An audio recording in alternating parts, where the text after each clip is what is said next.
ሰላም ጤና ይስጥልን የተከበራችሁ የጉራጌ ኒውስ ኔትወርክ ተከታታዮች የሰዓቱን ዜና አሁን ጀመረ። የጉራጌ ኒውስ ኔትወርክ አዳዲስና ወቅታዊ ዜናዎች በጂኤንኤን በሁሉም አማራጮች በቴሌግራም፣ በፌስቡክ፣ በቲክታክ እና በዩቲዩብ ለአድማጭ ተከታታዮች ይደርሳሉ። እርሶም በእነዚሁ አማራጮች ዜናዎቻችን እንዲከታተሉ በአክብሮት እየጠየቅን ወደ ዛሬው ዜናዎች እናልፋለን። አብራችሁን ሁኑ። ቀዳሚውን በዞኑ የማህበረሰብ አቀፍ ጤና መድህን ተጠቃሚ ዜጎች በቂ ሕክምና እንደማያገኙ ተገለጸ። በጉራጌ ዞን የማህበረሰብ አቀፍ ጤና መድህን ማጤመ ተጠቃሚ ዜጎች ለሕክምና ወደ ሆስፒታል ሲሄዱ ትክክለኛ ሕክምና ማግኘት እንደማይችሉ አስታውቋል። በዞኑ በሁሉም ወረዳዎች የሚገኙ ዜጎች የማህበረሰብ አቀፍ ጤና መድህን ክፍያ የፈጸሙበትና ሕክምና እንዲያገኙ የተሰጣቸው ካርድ ወይም ደብተር ይዘው ወደ ሕክምና መስጫ ተቋም በሚሄዱበት ጊዜ እየተጉላሉና ትኩረት እንደሚነፈጋቸው ገልጿል። በጤና መድህን ካርድ ወይም ደብተር በጤና ጣቢያዎች ወይም በክሊኒኮች ትክክለኛ መድኃኒት እንኳን ማግኘት አይቻልም። በዞኑ በሚገኙ ሆስፒታሎች ሳይቀር በስርዓት ሕክምና እየተሰጠ አይደለም። ዜጎች በተቀመጠው አሰራር መሰረት ከግብር ጋር ክፍያ የሚፈጽሙ ቢሆንም አገልግሎት ለማግኘት ወደ ሕክምና ማዕከል ሲሄዱ ግን በስርዓት የሚያስተናግዳቸው አካላት የለም ተብሏል። የጤና ተቋማት መድኃኒት ያላቸው የጤና መድህን ተጠቃሚዎች ሲጠይቋቸው ግን መድኃኒት የለም ይላሉ። በዚህም ዜጎች አገልግሎት ለማግኘት እየተቸገሩ ይገኛሉ። የማጤመ ተብሎ ዘንድሮ እስከ 1800 ብር ድረስ እየተከፈለ መሆኑም ተገልጿል። ነገር ግን ማስተካከያና ትክክለኛ መመሪያ እስካልተሰጠ ድረስ ትክክለኛ አገልግሎት ማግኘት እንደማይቻልም ተነግሯል። በማጤማ ደብተር ሕክምና ለማግኘት ወደ ወልቂጤ ዩኒቨርሲቲ ሪፈራል ሆስፒታል የሄዱ በርካታ ታማሚዎች የሕክምና አገልግሎት ማግኘት አትችሉም መባላቸው ለጂኤንኤን አስረድቷል። ሆስፒታሉ ሕክምና መስጠት ግዴታ ቢኖርበትም በርካታ ታካሚዎች ግን ቅሬታ እያሰሙ ይገኛሉ። በማጤማ ትክክለኛ አገልግሎት ለማግኘት ወደ ሕክምና ማዕከል መሄድ በአሁኑ ሰዓት የሚታሰብ እየሆነ አይደለም ተብሏል። በዞኑ በሁሉም ወረዳዎች የሚገኙ የሕክምና መስጫ ማዕከላት የማጤማ ተጠቃሚዎች የሚያነሱት ቅሬታ የሚመለከታቸው የዞኑ አካላት ቁጥጥር ያደርጉ ዘንድም ተጠይቋል።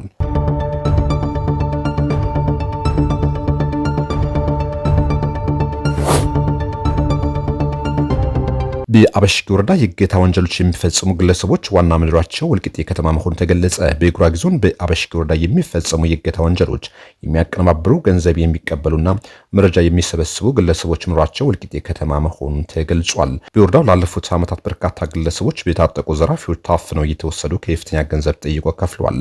አቅም የሌላቸው ደግሞ ተደብድበው ተገለዋል። ይህ ወንጀል በወረዳው ዛሬም ድረስ ተጠናክሮ ቀጥሏል። ከህፃናት እስከ ሽማግሌ፣ ከአራስና እስከ ሙሽሮች ሳይቀር በወረዳው ይታገታሉ፣ ከፍተኛ ገንዘብ ይጠየቃሉ። በወረዳው ዜጎች ሰርተው መብላትና በነጻነት መንቀሳቀስ አልቻሉም። አንዳንዶች ከመታገት አካባቢውን ለቀው እስከ መሄድ ደርሷል። በወረዳው የተሰማራው የጸጥታ አካላት አጋቾችን ሙሉ በሙሉ መቆጣጠርና ይዞ ለህግ ማቅረብ አልቻለም እየተባለ ይነገራል።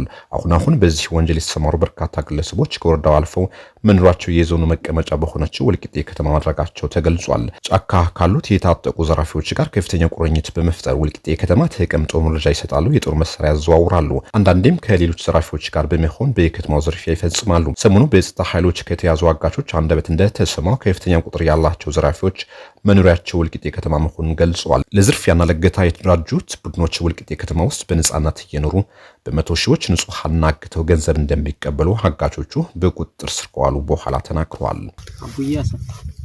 የአባት ስም አካባቢ የትውልድ ቦታ ኢላላ ኩባ ልዩ ስሙ ማን ይባላል?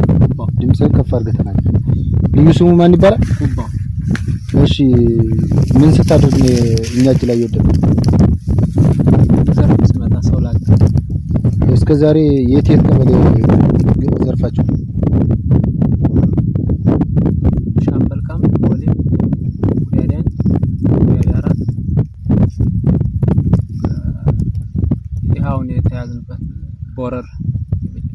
ቦረር የተያዝከው ምን ስታደርግ?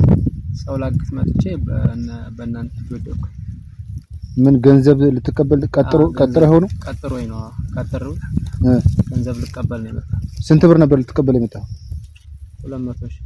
ዝቅተኛ እስከዛሬ ድረስ ዝቅተኛ ስንት ብር ተቀብላችኋል? እስከ 50 ሺህ።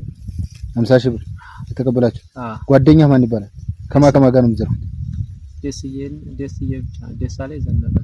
ደሳሌ ዘነበ። የት ነው ያለው? ወልቂጤ ነው። የትውልድ ቦታው የት ነው? ኢላላ ማርያም ሰፈር። አሁን የት ነው ያለው? አሁን ወልቂጤ ነው። የት ሆናችሁ ነው ደውላችሁ የምትቀበሉት? ወልቂጤ ነው። ወልቂጤ ተቀምጣችሁ ነው በስልክ እያስፈራራችሁ ብር የምትቀበሉት? በየቀበሌው? አሁን ልትቀበል ስመጣ ነው እኛ እጅ ላይ ወደቀው። ልትቀበል ስመጣ እናንተ እጅ ላይ ወደቀው። ከዚህ በፊት በየቀበሌው እየገባችሁ ተቀብላችኋል? በቅርቡ የተቀበላችሁት ሌላ ቀበሌ የት ነው? በቅርብ አሁን በዚህ ሰሞን የተቀበላችሁበት ቀበሌ ወዳዳራ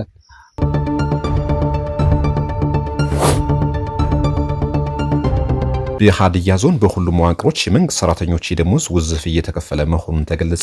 በዞኑ ውስጥ በተለያዩ ምክንያቶች ሳይከፈል ቆይቶ የነበረው የመንግስት ሰራተኞች ደሞዝ በአሁኑ ወቅት በሁሉም መዋቅሮች እየተከፈለ መሆኑን የሀዲያ ዞን ፋይናንስ መምሪያ አስታውቋል። የመምሪያው ኃላፊ አቶ ሙሉጌታ ዲናሞ እንደገለጹት በ2015 እና በ2016 በጀት ዓመታት መከፈል የነበረበት 108 ሚሊዮን ብር ደሞዝ ውዝፍ ሆኖ ቆይቷል። በተለይም በ11 የዞን መዋቅሮች ውስጥ የነበሩ የደሞዝ ክፍያ መዘግየት ለረጅም ጊዜ የመልካም አስተዳደር ችግር ሆኖ መቆየቱን ገልጿል። የቆየ የአፈር ማዳበሪያ ዕዳ ተከማችቶ መቆየቱም ያለአግባብ የሚከናወኑ የሰራተኞች ቅጥር የወቅቱን ገቢ በአግባቡ አለመሰብሰብ ደሞዙ በወቅቱ እንዳይከፈል ያደረጉ ምክንያቶች መሆናቸውም ተናግሯል። የዞኑ መንግስት ችግሩ ለይቶ በጀት በመመደብ የውዝፍ ደሞዙ 50 በመቶ መክፈል መቻሉን የጠቆሙት ኃላፊው ቀሪው 50 በመቶ ደግሞ በመጋቢት ወር መጀመሪያ ላይ ሙሉ በሙሉ ተከፍሎ እንደሚጠናቀቅ አብራርተዋል። ከዚህ ቀደም በተለያዩ ምክንያቶች ሲንከባል የመጣውና ወደ 750 ሚሊዮን ብር የሚጠጋው ዕዳ መከፈሉን ጨምረው ገልጸዋል። የዞኑ የገበያ አቅም በከፍተኛ ሁኔታ እየጨመረ መምጣቱን የገለጹት ኃላፊው ባለፈው ዓመት በተመሳሳይ ወቅት 30 በመቶ የነበረው የገበያ አሰባሰብ ዘንድሮ በ6 ወራት ውስጥ 98 በመቶ ማሳካት መቻሉን ተናግረዋል። በዞኑ በሚገኙ አብዛኛው ወረዳዎች የመንግስት ሰራተኞች ደሞዝ ሳይከፈላቸው ለወራት ቅሬታ ሲያቀርቡ መቆየታቸው የሚታወስ ነው። ለዚህ ቅሬታ ምላሽ ሊሆን እንደሚችል የተገመተው የዞኑ ፋይናንስ ቢሮ ማብራሪያ ሰጥቷል። ነገር ግን አሁንም በዞኑ አንዳንድ ወረዳዎች ክፍያው እየተፈጸመ አለመሆኑን ምንጮች ለጄኔን አስረድተዋል።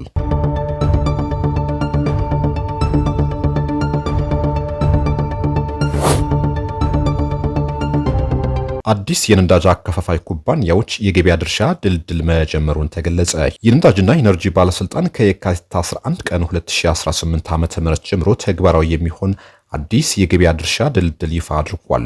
ይህ ድልድል ያስፈለገው ከሚያዝያ 2017 ዓ.ም ጀምሮ የነበረው አሰራር ለህገ ወጥነት፣ ለተደራሽነት ችግርና በማደያዎች መካከል የጭነት አድሎ በር በመክፈቱ ነው ተብሏል። ድልድሉ የአካባቢዎች ኢኮኖሚያዊ እንቅስቃሴ፣ የማደያዎች ቁጥር፣ የነዳጅ መያዝ አቅምና የዲስፔንሰር ብዛት መሰረት ያደረገ ነው ተብሏል። መመሪያው ከመውጣቱ በፊት ከአከፋፋይ ኩባንያዎችና ከሚመለከታቸው አካላት ጋር 2 ጊዜ ውይይት ተደርጎ ስምምነት ላይ እንደተደረሰም ተገልጿል። ኩባንያዎች ለእያንዳንዱ ማደያ በተቀመጠው መስፈርትና መጠን መሰረት የጭነት ፕሮግራም አውጥተው እንዲያሰራጩ በጥብቅ ታዟል።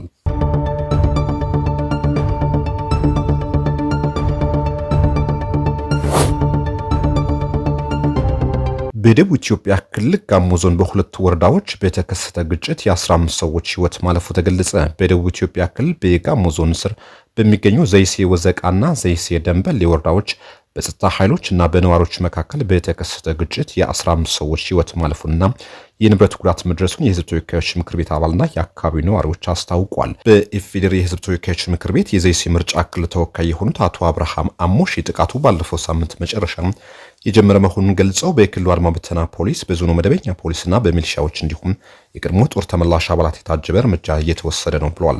የፓርላማ አባሉ በአካባቢው በተከሰተው ግጭት ሳቢያ ከሁለቱም ወረዳዎች እስካሁን በግልጽ የታወቁ 15 ሰዎች ሞተው መገኘታቸውና ከመቶ በላይ የሚሆኑ ደግሞ ታፍነው ተወስደው አድራሻቸው እንደማይታወቅ ገልጸዋል። ነዋሪዎች በበኩላቸው በአካባቢው የነበረው መከላከያ ሰራዊት ለቆ መውጣቱን ተከትሎ ግጭቱ መቀስቀሱን አረጋግጠዋል።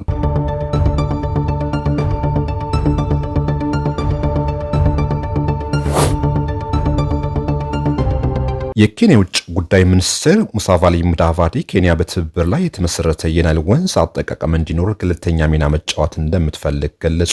ሙዳቫዲ ከግብጽ አቻቸው ባድር አብዱላቲ ጋር ናይሮቢ ውስጥ ባደረጉት ውይይት በናይል ወንዝ አጠቃቀም ማንም የተፋሰሱ ሀገር መጎዳት የለበትም በማለት ተናግሯል። ሚኒስትሩ በናይል ኢኒሺየቲቭ ማዕቀፍ ውስጥ አፍሪካ መራካታችና ንግግር ላይ የተመሰረተ አካሄድ መከተል ያስፈልጋል ያሉ ሲሆን አብዱላቲ በሐሳቡ እንደሚስማሙ ገልጿል። የግብጽ የውጭ ጉዳይ ሚኒስትር አብዱላቲ ግብጽ ለኬንያ አነስተኛ ግድቦች ለመገንባት $100 ሚሊዮን መመደቧንም ይፋ አድርጓል። ሚኒስትሩ የግብጽ የቀይ ባህር ወደቦችን ከኬንያ ወደቦች ጋር የሚያገናኝ የባህር መስመር እንዲፈጠርም ጠይቋል። ግብጽ የኬንያው ፕሬዝዳንት ዊሊያም ሩቶ በኢትዮጵያ ህዳሴ ግድብ ምርቃት ላይ በመገኘታቸው ማዘኗ መግለጧ አይዘነጋም።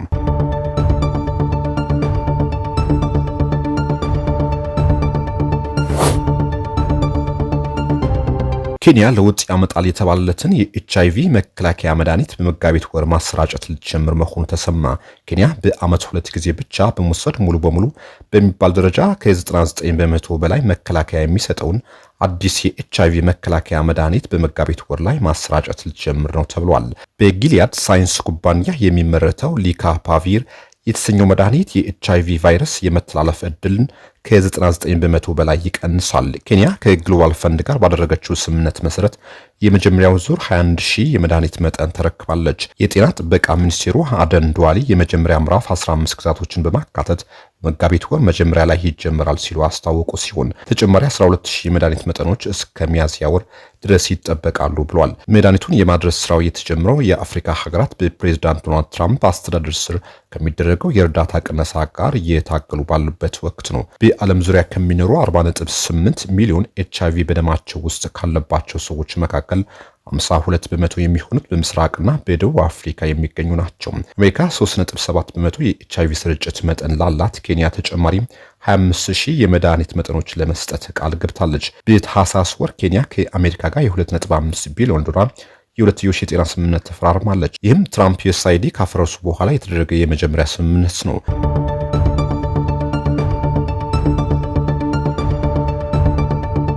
የተከበራችሁ ወደ ጉራጌ ኒውስ ኔትወርክ ተከታታዮች ለሰዓቱ የነበሩን ዜናዎች እነዚህ ይመስሉ ነበር። ቆይታችሁ ከጄኔን ጋር ስለሆነ እናመሰግናለን። መልካም ጊዜ